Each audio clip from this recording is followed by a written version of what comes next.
في البدء كان الكلمة والكلمة كان عند الله وكان الكلمة الله.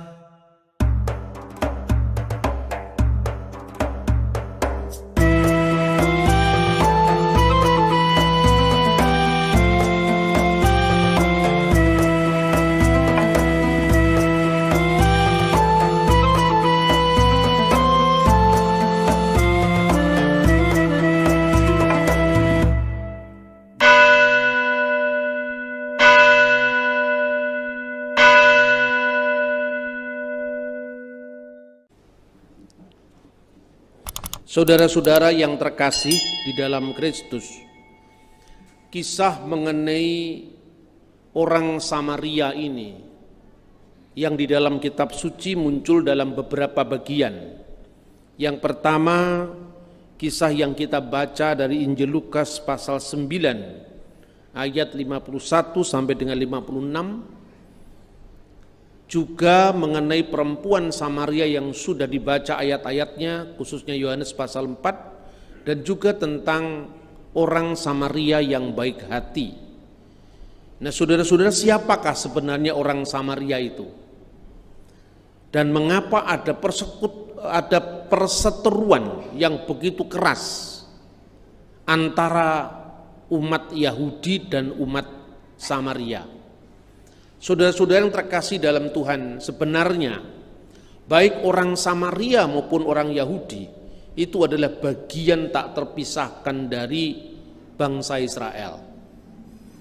Kalau kita membaca Alkitab tetapi juga dikonfirmasi oleh sumber-sumber sejarah, bahkan arkeologi Timur Tengah kuno, seluruh keturunan Yakub itu disebut Israel, dan nama Israel itu diberikan kepada Yakub karena dia telah memenangkan pergumulannya di dalam memenangkan kehendak Tuhan, sehingga Yakub dipukul pangkal pahanya.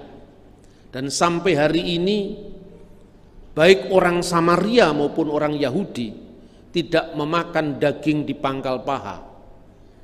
Karena itu sebagai peringatan, setiap kali mereka mengingat daging di pangkal paha itu, mereka mengingat kegigihan leluhur mereka Yakub di dalam memenangkan pergumulan hidup,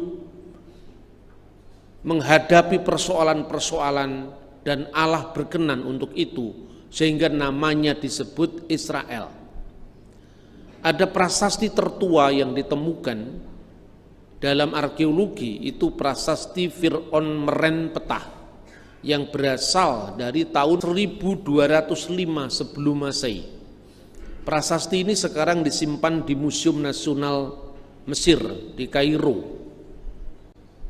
Prasasti ini menggambarkan tentang peristiwa pasca Eksodus Israel terlepas dari penindasan di tanah Mesir. Bunyi prasasti itu Yasir il-Fikat Uben Ferat. Israel sudah binasa dan mereka tidak ada lagi.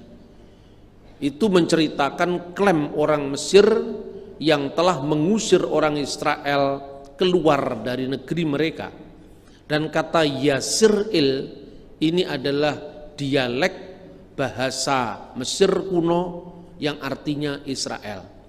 Nah, baik prasasti-prasasti Alkitab di zaman kuno maupun bukti sejarah yang saya sampaikan tadi menunjukkan bahwa keseluruhan dari 12 suku itu namanya adalah Israel.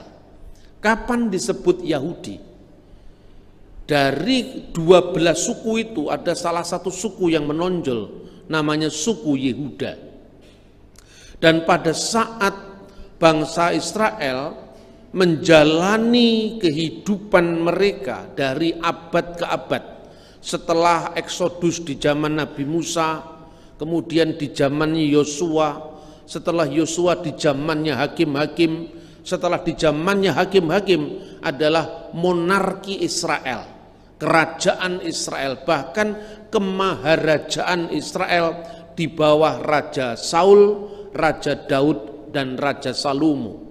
Setelah masa Raja Salomo itulah negeri yang besar ini terpecah menjadi dua. Karena Tuhan tidak berkenan dengan kesalahan Salomo yang membawa ilah-ilah lain karena istri-istri mereka dari suku-suku bangsa lain ke rumah-rumah orang Israel. Jadi bukan perkawinan campur beda bangsa itu yang Tuhan larang, tetapi bangsa Israel menjadi ikut di dalam abudah zarah atau penyembahan ilah-ilah asing. Sehingga negeri ini terbelah menjadi dua. Pada saat Salomo mati, lalu ada seorang kepercayaannya namanya Yerobeam, memisahkan diri dari kerajaan aslinya yang berpusat di Yerusalem yang dipimpin oleh anaknya yang namanya Rehabeam. Kemudian 10 suku yang di wilayah utara, termasuk suku Yusuf, itu mengikuti kerajaan Israel. Namanya akhirnya Israel hanya untuk wilayah yang utara. Ibu kotanya pertama-tama Tirsa. Kemudian pada masa Raja Omri, itu ibu kotanya dipindahkan ke kota yang namanya Samaria. Nah, itu pun tidak hanya tercatat dalam Alkitab. Jadi seringkali saya dalam dialog-dialog antar umat beragama itu, saya tidak hanya membaca Alkitab. Saya hanya ingin menunjukkan bahwa Alkitab itu bukan sekedar klaim pewahyuan sepihak yang hanya diyakini oleh orang Kristen. Bahkan kita bisa merekonstruksi sejarah Israel meskipun tidak selengkap Alkitab.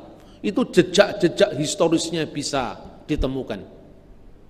Ketika orang berbicara tentang Salomo misalnya, Salomo bisa bicara dengan burung, Salomo bisa bicara dengan semut.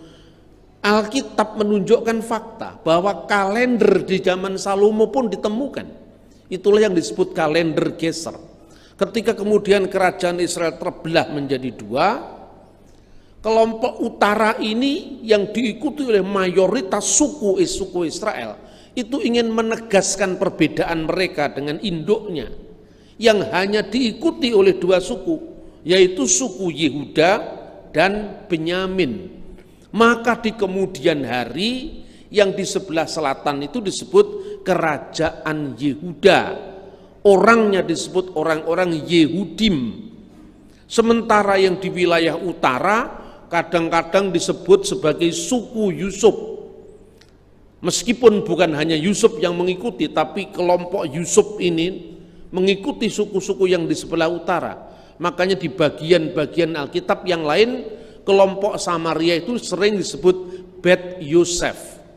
Karena menonjolnya raja yang namanya Raja Omri, maka dalam prasasti-prasasti di luar Alkitab, misalnya adalah prasasti Tiglat-Pileser ketiga, itu disebut Bet Omri, rumahnya Omri. Juga di dalam prasasti Batu Moab atau prasasti Mesa itu disebut dengan Omri Melek Yisrael, Omri Raja Israel. Bahkan kisah-kisah yang tercatat dalam 1 dan 2 raja-raja serta Tawarik itu bisa ditemukan paralelnya pada prasasti-prasasti kuno yang mendukung kesejarahan kitab suci. Nah, ketika Yerobeam ini memisahkan diri dari kerajaan Yehuda, maka dia khawatir kalau para pengikutnya yang mayoritas itu akan kembali ke Yerusalem ketika bait suci tinggalan Salomo itu masih ada. Maka identitas Bet Hamikdas dalam bahasa Ibrani diterjemahkan dalam bahasa Arab Baitul Maqdis, itu menjadi rumah suci bangsa Israel yang dibangun oleh Salomo. Mereka akan terserap terus ke wilayah selatan, ke Yerusalem ketika selama bait Allah itu masih ada. Maka Yerobeam membuat kesalahan besar yang membuat murka Tuhan itu turun. Yaitu apa? Mereka tahu bahwa kelemahan bangsa Israel ingin menyembah Allah yang dilihat, ingin menyembah ilah-ilah yang konkret.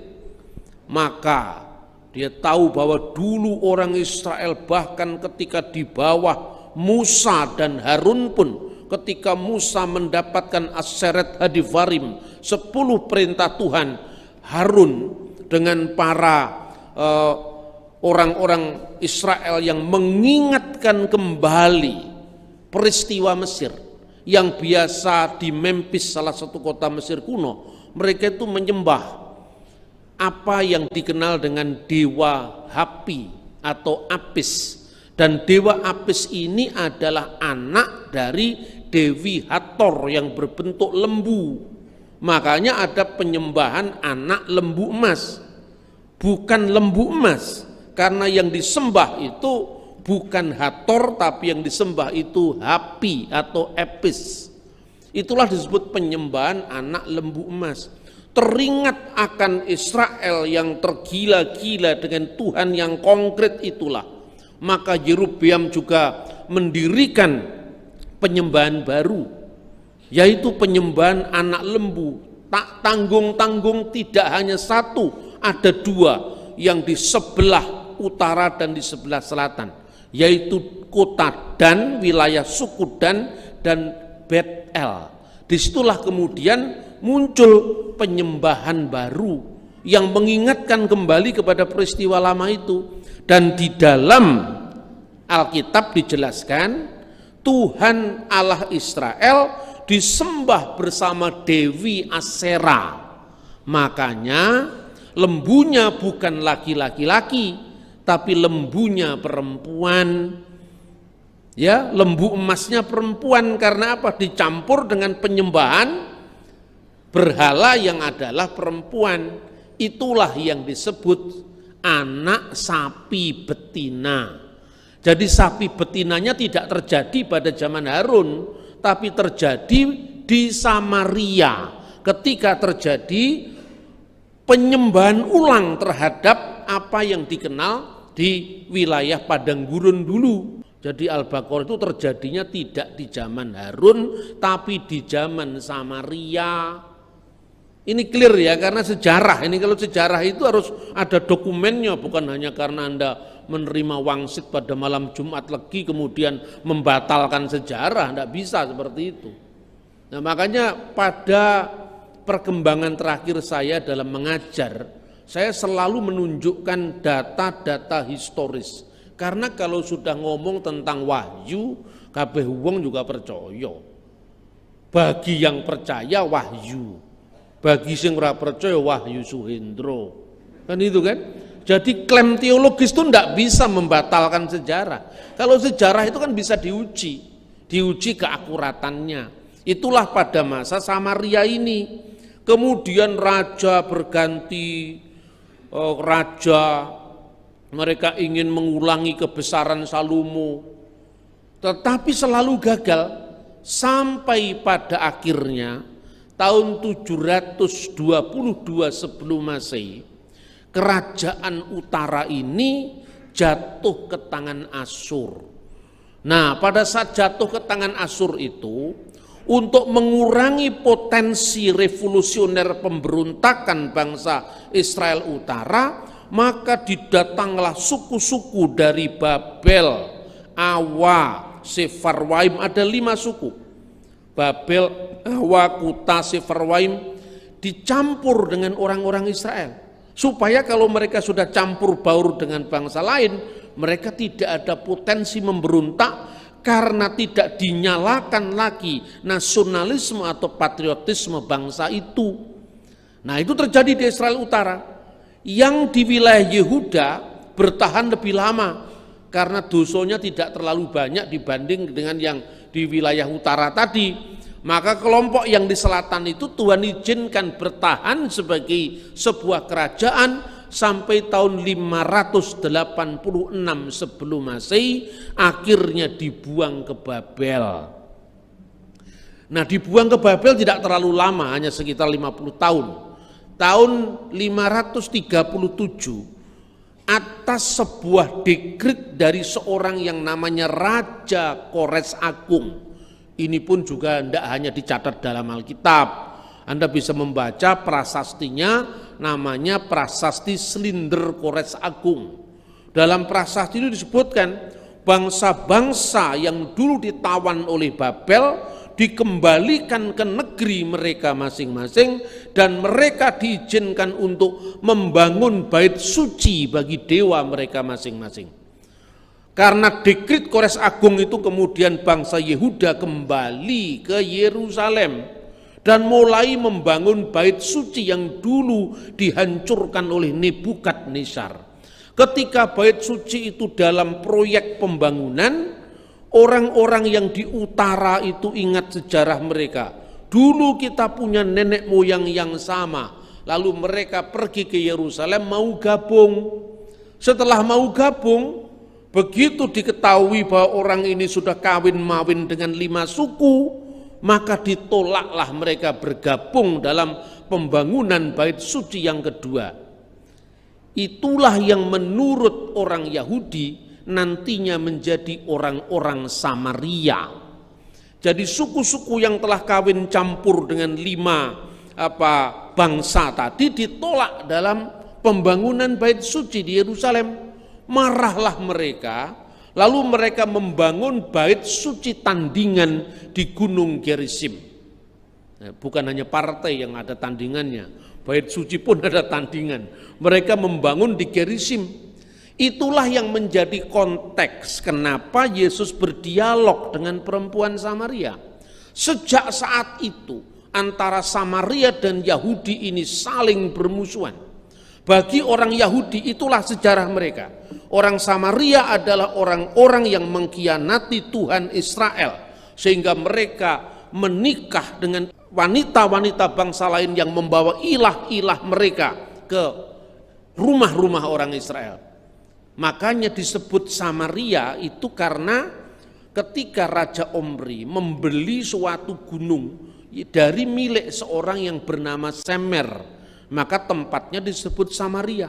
Itu versi Yahudi, versi Alkitab yang kita yakini. Tetapi orang Samaria tidak mau disebut seperti itu. Kami bukan pecahan dari Yahudi, tapi kami lebih tua dari mereka. Samaria itu artinya Somer HaTorah, yang artinya pemelihara Torah, penjaga Torah. Kamilah penjaga Taurat, bukan Israel. Ini saling klaim antara dua kelompok ini. Asal kami bukan dari bangsa Kuta, bangsa Kutim. Jadi kan ada Babel, Kuta, Awa, Sefarwaim, bukan itu. Tetapi kami asalnya itu dari Israel yang lebih kuno. Sampai hari ini orang Samaria itu masih ada di wilayah Nablus. Kalau saya membimbing tur ke Israel, selalu saya tunjukkan ini arkeologinya seperti ini. Tidak sekedar belanja souvenir, pulang ke Indonesia foto-foto, ini foto di mana kok lali, ya kan? Karena orang Indonesia itu tidak suka sejarah. Padahal sejarah itu penting. Di tengah-tengah kitab suci kita dihantam, ditunjukkan katanya palsu, tapi yang ngomong palsu itu tidak punya data sejarah selengkap Alkitab. Nah, saya tidak mau menyerang orang lain, itu bukan wilayah saya. Saya cuma tunjukkan ini loh. Fakta-fakta begitu kaya raya, begitu lengkap, begitu dalam, kowe duwe apa ora? Lek orang duwe kenapa kamu nyerang saya? Ya toh? Kita ini jalmo limpat seprapat tamat. Artinya apa? Orang itu disindir tok mesti lek wong pinter ya ngerti lah. Saya ditanya sama teman-teman lama termasuk Pak Jarwo itu. Sampai ora bosen Pak, sakjane ya waleh bosen. Tapi kalau saya bosen kalah dengan demit. Karena demit itu tidak terlalu cerdas. Demit atau setan itu keunggulannya hanya satu, telaten. Makanya ketika mencobai Kristus pun dia tidak berhasil. Tunggu waktu yang baik, apalagi pendeta Jarwo. Gusti Yesusnya ditunggu waktu yang baik. Saudara paham? Maka ini pertarungan wacana yang terus menerus. Saya tidak mau konflik-konflik dengan orang lain, nggak mau. Tetapi saya mau tunjukkan, inilah kitab suci, inilah Alkitab. Nah, saudara-saudara, itulah petanya konflik. Makanya orang Samaria itu hanya percaya 5 Taurat Musa. Tidak percaya dengan kitab Yosua, seterusnya sampai Maleaki dia tidak percaya.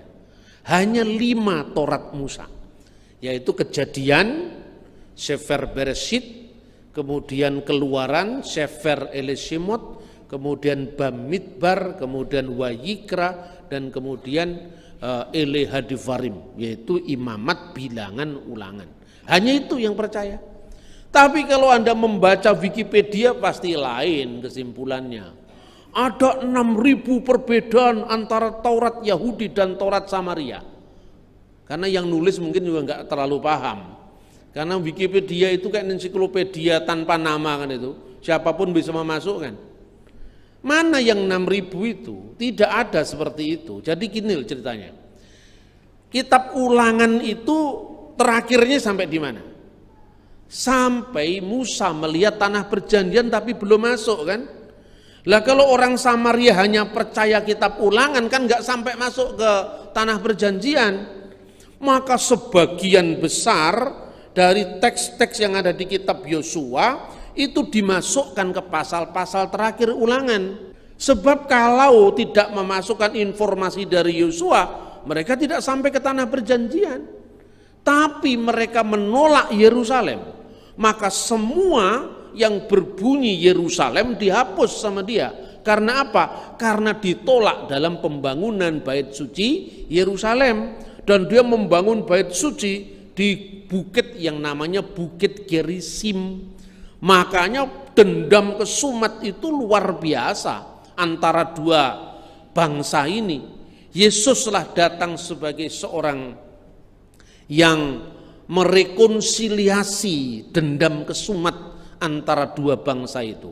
Orang Samaria yang dianggap terkutuk, yang dianggap keluar sesat dari Yudaisme, ditegur Yesus sebagai manusia. Di hadapan Tuhan sama Samaria atau Yahudi. Nah itulah sebabnya ketika sedikit saja ngomong tentang Samaria, itu langsung murup orang Israel termasuk murid-murid Yesus. Gara-gara ditolak dalam lewat Samaria itu saja, apakah kami harus minta api turun dari langit untuk membinasakan mereka? Itu kan saking pegelnya sama orang Samaria itu. Orang Samaria pun juga begitu. Siapa ini Yahudi lewat di tempat saya? Tidak boleh. Tapi Yesus datang kepada perempuan Samaria di bagian lain minta air minum. Kagetlah orang Samaria itu. Yang kaget bukannya perempuan Samaria, murid-muridnya pada ayat-ayat lain juga kaget. Kenapa kamu minta air minum kepada orang Samaria? Orang Samaria pun juga seperti itu. Orang Yahudi tidak berbuat baik, tidak berhubungan baik dengan kami orang Samaria. Kenapa kamu minta air minum kepada kami? Tetapi melalui islah atau rekonsiliasi ilahi ini, Samaria dengan Yahudi dipersatukan kembali. Maka Yesus mengkoreksi kehidupan orang Samaria. Bukan sekedar wanita ini, panggillah suamimu. Aku tidak bersuami. Ya jelas, kamu sudah menikah 5 kali dan yang terakhir ini bukan suamimu. Ada penafsir yang mengartikan ini menggambarkan kehidupan bangsa Samaria itu sendiri yang menikah dengan 5 suku tadi. Babel, Awa, Kuta, Sefarwaim. Itulah yang dimaksudkan dengan 5 suamimu. Tapi yang sekarang ini bukan suamimu, sekalipun kamu sudah mendirikan bait suci bagi Allah. Tetapi kamu tidak sungguh-sungguh tahu siapakah Allah itu karena dosa-dosa nenek moyangmu yang belum kamu selesaikan. Makanya Yesus mengatakan, kamu menyembah Allah yang tidak kamu kenal. Kami menyembah Allah yang kami kenal. Dan keselamatan datang dari bangsa Yahudi. Artinya ini bukan sebuah sikap diskriminatif, tidak. Keselamatan datang dari bangsa Yahudi itu apa artinya? Karena Sang Mesias di mana pangkal selamat itu berasal, itu asalnya dari suku Yehuda, bukan dari suku Yusuf. Makanya sekalipun perempuan Samaria itu, apakah engkau lebih besar daripada Yakub nenek moyang kami? Inilah yang diberikan oleh Yusuf tempat ini. Makanya sumurnya dinamakan sumur Yakub. Tetapi Yesus tetap mengkoreksi kelakuan orang Samaria di masa lalu, mau dilepaskan dari beban sejarah yang mengikat bangsa itu. Nah, karena itu ketika perempuan Samaria itu bertanya, nenek moyang kami menyembah Allah di sini. Maksudnya menyembah di Gunung Gerizim, itu bait Allah orang Samaria. Nenek moyang Anda di Yerusalem, di manakah kami harus menyembah Allah? Karena orang Yahudi itu kalau sembahyang kan punya kiblat, ya. Kalau dia berada di timurnya Yerusalem, sinagognya itu harus menghadap ke barat. Kalau dia letaknya di sebelah baratnya Yerusalem, sinagog atau rumah ibadat itu harus menghadap ke timur. Lah itulah kiblatnya Yahudi, kiblatnya Samaria juga begitu. Semua rumah ibadat Samaria harus menghadap ke Gunung Gerizim.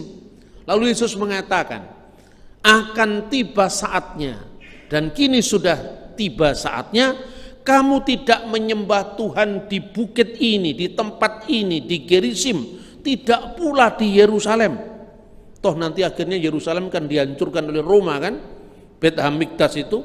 Tapi karena Allah itu roh, setiap orang akan menyembah dia dalam roh dan kebenaran. Kalau kira-kira diterjemahkan dalam bahasa sekarang, kamu mau menghadap ke Yerusalem, Yerusalem itu ke sebelah baratmu. Nah sekarang kamu menghadap ke timur juga sampai ke Yerusalem, karena dunia ini bulat. Benar apa tidak? Nah itulah apa perbedaan antara Samaria dan Yahudi. Nah karena Yerusalem itu dikaitkan bukan hanya bait suci ini dibangun, tetapi juga di Yerusalem itu dikaitkan di mana Ishak putra Abraham nyaris dikorbankan di tempat yang namanya Tanah Moria. Makanya di dalam Kejadian pasal 22 ayat 2, antara Taurat Yahudi dan Taurat Samaria itu ada varian teks yang berbeda. Nah, Tauratnya Kristen ikut mana? Ikut Yahudi Kristennya. Karena Yesus Yahudi bukan Samaria. Karena juru selamat datang dari Yehuda bukan dari suku Yusuf. Bunyinya seperti ini dalam bahasa Ibrani. Wa yumer, dan berfirmanlah, maksudnya Tuhan berfirman, khahna et binecha et yehidecha aser akapta et yitsak, ambillah anakmu yang tunggal yang kau kasih yaitu Ishak, wilehlecha, dan bawalah dia el eret hamuria, ke tanah Muria. Nah tanah Muria itu artinya Yerusalem. Tapi kalau dibaca Eret Hamure, Muri itu bukit Gerizim. Itulah sebabnya terjadi perdebatan antara orang Yahudi dan orang Samaria. Kemudian yang berikut ayat 14, ketika Yesus mengatakan bahwa ketika dia meminta air hidup, Yesus memaknai kembali apa yang disebut air hidup itu. Tetapi barang siapa minum air yang kuberikan kepadanya, ia tidak akan haus untuk selama-lamanya. Sebaliknya air yang kuberikan kepadanya akan menjadi mata air di dalam dirinya yang terus-menerus memancar sampai kepada hidup yang kekal. Nah saudara-saudara, sekalipun Injil itu sampai kepada kita ditulis dalam bahasa Yunani Koine. Kenapa? Ada alasannya. Karena bahasa Yunani Koine itu adalah bahasa lingua franca, bahasa yang umum dipakai di wilayah Yerusalem ke arah barat, Roma, Korintus, ya. Karena penginjilan yang dicatat dalam Alkitab kan ke wilayah barat, tetapi juga ada jejak penginjilan ke timur. Orang-orang Madia, Partia, Elam, penduduk Mesopotamia, itu Yerusalem ke arah selatan dan ke arah timur itu digunakan bahasa Aram. Makanya kita orang Kristen juga memiliki Alkitab dalam bahasa Aram yang dikenal dengan Pesita. Inilah bahasanya Yesus Kristus yang asli, bahasa yang dipakai sehari-hari oleh Yesus. Dan di dalam bahasa sehari-hari yang dipakai Yesus dalam Alkitab Pesita itu digunakan permainan kata yang menarik. Begini, tetapi ya kata-kata yang diterjemahkan sebaliknya, air yang kuberikan kepadanya akan menjadi mata air dalam dirinya. Kata kuberikan itu dalam bahasa Aram, bahasa Suryani, bahasa Aramaik itu adalah Yaheb. Jadi teksnya itu kira-kira berbunyi Ela Maya Hanun de Yaheb Analeh. Sebaliknya Maya itu air, ya artinya bahasa Arab maupun bahasa Aram, Majim bahasa Ibrani itu sama. Hanun de Yaheb yang akan kuberikan, Analeh yang akan kuberikan kepadanya. Kata Yaheb itu permainan kata dari Taheb, mirip kata-katanya, ya seperti orang Jawa yang mirip itu, misalnya leganono karo degan misalnya. Klopo mudo leganono, ya kan? Klopo mudo itu kan degan, leganono legakanlah saya, gitu loh. Ini mirip, kata Yaheb mirip dengan Taheb. Taheb itu artinya apa? Sang pemulih. Jadi ungkapan yang digunakan kata-kata akan kuberikan kepadanya itu adalah Yaheb, artinya memberikan. Tetapi itu mirip dengan kata-kata Taheb yang artinya sang pemulih. Mengapa? Karena orang Samaria menunggu Mesias mereka yang dikenal dengan Nabi Taheb, Nabi pemulih, Nabi yang melakukan rekonsiliasi antara diri mereka dengan saudara-saudara mereka orang-orang Yehuda. Jadi di tengah kebencian itu ada rindu ruai, ada keinginan yang kuat untuk kembali bersatu. Tapi persoalannya, siapa yang memulai dulu? Orang kalau cekcok bertengkar itu kan podo isine kan. Nah, harus ada yang memulai. Kedua-duanya berangkat dari ego mereka, tidak ada yang memulai. Yesuslah yang datang kepada mereka untuk memulai perdamaian itu. Dan kemudian kata yang diterjemahkan dengan terus-menerus memancar itu naf'in. Nah, kata naf'in itu mirip dengan kata nabi.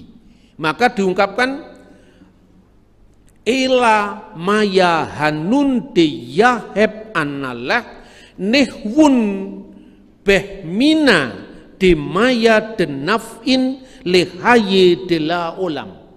Maka akan menjadi air yang terus-menerus memancar sampai kepada hidup yang kekal. Jadi ada permainan kata Yaheb dan Taheb, ada permainan kata naf'in dan nafi. Nabi artinya nabi, naf'in memancar. Jadi itu benar-benar menjawab pergumulan orang Samaria yang menunggu kedatangan sang penyelamat. Makanya di dalam ayat 19 kata perempuan itu kepadanya, Gusti, nyata sekarang padaku bahwa engkau seorang nabi. Nah, kalau di dalam terjemahan baru kan, Tuhan nyata sekarang padaku bahwa engkau seorang nabi. Masa sudah jadi Tuhan belum jadi nabi? Nabi sama Tuhan pangkatnya tinggi mana? Kan tinggi Tuhan kan? Makanya dalam Alkitab terjemahan baru edisi revisi 2 itu terjemahannya diganti nyatalah Tuhan. Tuhan ya, nyata sekarang padaku bahwa engkau seorang nabi. Lah ini orang salah paham lagi. Pokoknya isinya cuma 2. Le ora salah paham, pahamnya salah. Wah, Alkitab kok direvisi? Sing direvisi itu terjemahannya dul, nggak ada Alkitab direvisi. Cuman karena orang Kristen tidak terbiasa membaca teks dalam bahasa aslinya, maka revisi itu dianggap Alkitabnya yang direvisi. Yang direvisi terjemahannya.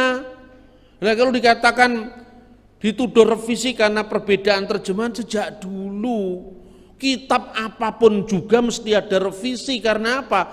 Bahasa itu kan berkembang setiap saat, setiap zaman, ya kan? Ketika Kiai Dasimah menemukan potongan ayat dalam Injil Markus, ya, waktu itu kata Injil masih dipakai bahasa Yunani euangelion. Mula bukane euangelion Yesus Kristus putrane Allah. Nah, itulah yang gara-gara itulah kemudian Kiai Dasimah dari Wiyung ini ketemu dengan Kulen di Ngoro, ya kan? Lalu ditafsir apa artinya teks ini, kok ada Gusti Allah kok kagungan putra? Apakah itu tidak bertentangan dengan lam yalid walam yulad walam yakulahu kufuwan ahad? Diwejang sama Mbah Kulen bahwa anak itu bukan berarti beranak, diwarai dikir Kristen la ilaha illallah kang langkungi kuasanipun Yesus Kristus ya rohullah, kan begitu kan? Tapi orang pada rame mengan, lah Kristen kok mencampur-campur dengan Islam. Wih, karena Kristennya Protestan ora roh la ilaha illallah itu ada dalam Alkitab. Makanya dolanmu kudu adoh, Bro. Jangan hanya mulek aja kan. Saya itu kadang-kadang juga seperti itu loh, jengkel. Coba seumpama ya waktu itu gereja Jawa itu misalnya Kiai Dasimah itu misalnya ketemu abuna dari gereja Koptik itu mungkin enggak geger. Karena apa? Alkitab ini 1 Korintus pasal 8 ayat 4 itu diterjemahkan la ilaha illallah dalam bahasa Arab. Makanya Khalil Gibran, seorang penyair Kristen Libanon, dia mengatakan apa? Qul la ilaha illallah wa la sayan illallah wa kun masihiyan, dan jadilah kamu seorang Kristen. Ucapkanlah, katakanlah tidak ada ilah selain Allah dan jadilah kamu seorang Kristen. Karena itu ada ayatnya di dalam 1 Korintus pasal 8 ayat 4. Ojo kok goleki basa Jawa ora enek. Itu ada dalam Alkitab bahasa Arab, ya kan? Itu tertulis bagaimana wa alla ilaha illallahul ahad, dan tidak ada ilah lain kecuali Allah yang esa. Walana ilahun wahid, dan bagi kita hanya ada satu sembahan, Allahul Ab, Allah Sang Bapa. Allati minhu kullu syai'in, yang daripadanya berasal segala sesuatu, wa ilaihi narji'u, dan kepadanya pula semuanya itu akan kembali. Wa rabbun wahid wa huwa Yasu'al Masih, dan satu-satunya Gusti, satu-satunya junjungan agung, satu-satunya Tuhan yaitu Yesus Kristus. Alladzi bihi kana kullu syai'in, yang olehnya segala sesuatu telah dijadikan. Ini ada dalam Alkitab. Makanya tukunen Alkitab bahasa Arab. Untuk apa Pak? Ra iso maca golek susu iso dhewe. Karena apa? Orang ketika menganggap sesuatu itu asing, di situ ada jarak. Tapi kalau Anda tidak asing, lama-lama kepingin tahu iki isin aku mosok nyimpen ngene kok ora iso maca, lama-lama baca. Jadi bahasa Jawa penting. Itu konteks kita.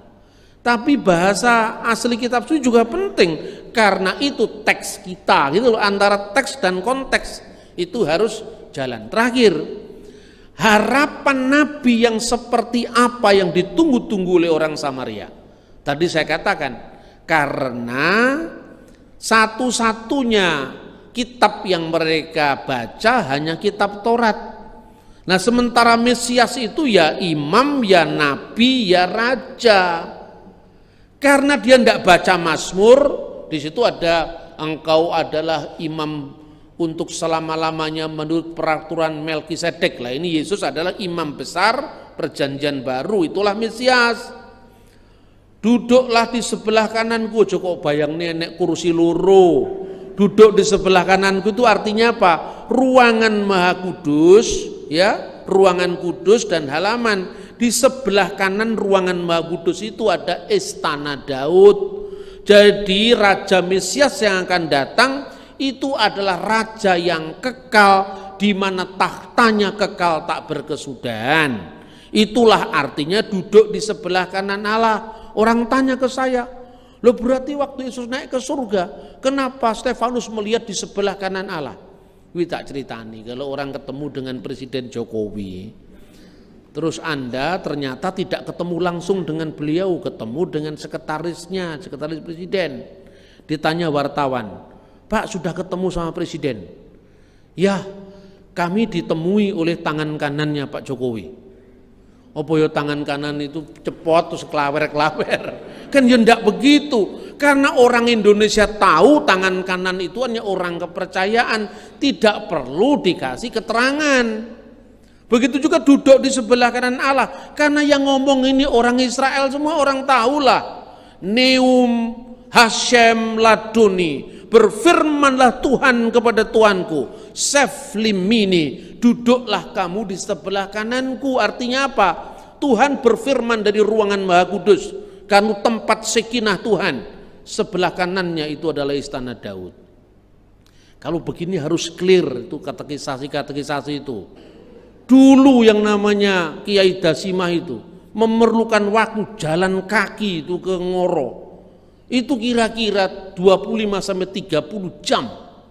Lu Anda tergantung ini aja sekarang bisa pulsa 50.000. Yang ngomong-ngomong Alkitab palsu itu, lihat di Google langsung, nggak usah jauh ke Israel, sekarang di Google sudah di online kan sekarang. Tulis The Dead Sea Scroll, akan keluar tuh naskah laut mati. Anda tidak percaya dengan Alkitab itu asli? Kita memiliki naskah Alkitab yang jaraknya hanya 18 tahun dari penulisnya, 24 tahun dari penulisnya. Mana ada di dunia warisan besar seperti itu kalau bukan kekristenan? Kalau kita bangga dengan warisan kita, tidak melanggar agamanya orang lain. Orang itu marah-marah ke saya loh. Ini Bambang Nurusena, saya itu ngomong di MPR tentang Pancasila sama Pak Mahfud MD. Itu komentarnya di bawah itu, hei, masa Tuhanmu pakai kolor ya gitu-gitu itu. Ini orang-orang yang tidak beradab ini.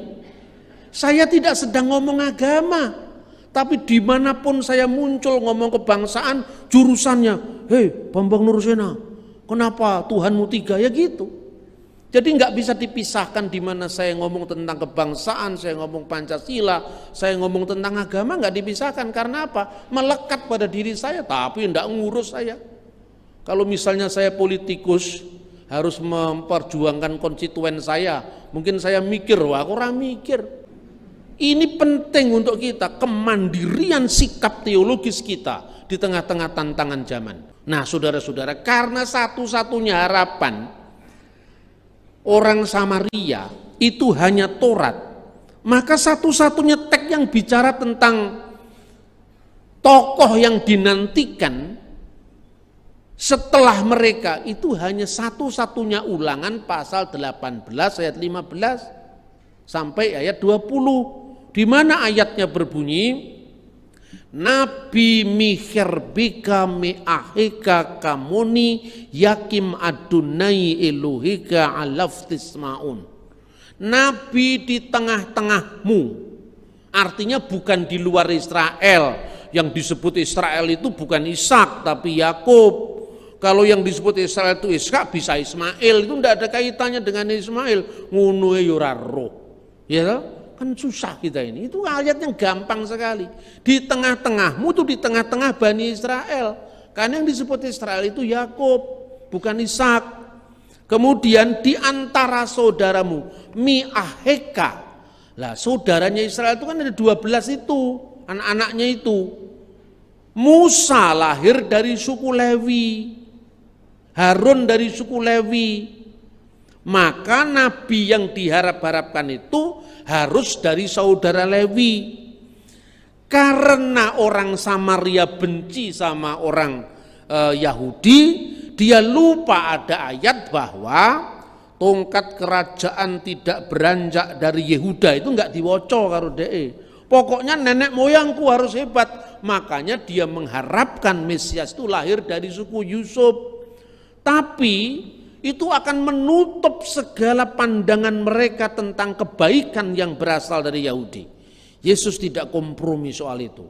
Dan dia mengatakan, karena keselamatan datang dari bangsa Yahudi, dari suku Yehuda, itulah Sang Kristus yang kita imani. Maka air yang diminta itu bukan sekedar air dari perigi Yakub, tetapi air yang nanti diberikan oleh apa yang mereka harapkan, yang dinubuatkan oleh Musa, yaitu Nabi Taheb, Nabi Sang Pemulih. Nanti kalau saya ceramah begini dipotong. Ini loh Bambang Nursena hanya mengatakan Yesus itu Nabi. Kenapa kamu mengatakan Yesus Tuhan? Lah ini memang orang-orang yang begini ini memang ya otak rongsokan itu sulit dibenahi memang. Senengannya motong-motong, konteksnya dibuang. Konteksnya ini saya tegaskan, kenapa hanya Nabi? Karena satu-satunya harapan mesianik dalam kitab Taurat hanya nabi dan raja, imam belum muncul. Ungkapan imam itu baru muncul ketika mereka mengharapkan imam besar menurut pola Melkisedek. Maka air kehidupan yang diberikan itu bukan sekedar air duniawi, tetapi air yang benar-benar sampai kepada hidup yang kekal. Itu yang sama yang dicari oleh Kiai Dasimah. Tetapi jangan dengarkan itu sekarang, karena khotbah tidak boleh lama-lama. Nanti setelah ini ada sarasean ya yang membahas tentang ngulati toya wening dalam kaitannya dengan spiritualitas Jawa, dalam kaitannya dengan Alkitab. Kemudian saya akan jawab, apa hubungannya ngulati toya wening yang dikaitkan dengan Bimo Suci, mencari tirta suci Perwitosari kok dihubung-hubungne karo Gusti Yesus? Ya toh? Itu gimana? Apakah di Alkitab ada rujukannya? Nanti kita akan bahas setelah ini, jangan sekarang. Kiranya Tuhan memberkati kita semua yang telah mendengarkan firman Tuhan dan melaksanakan dalam kehidupan sehari-hari.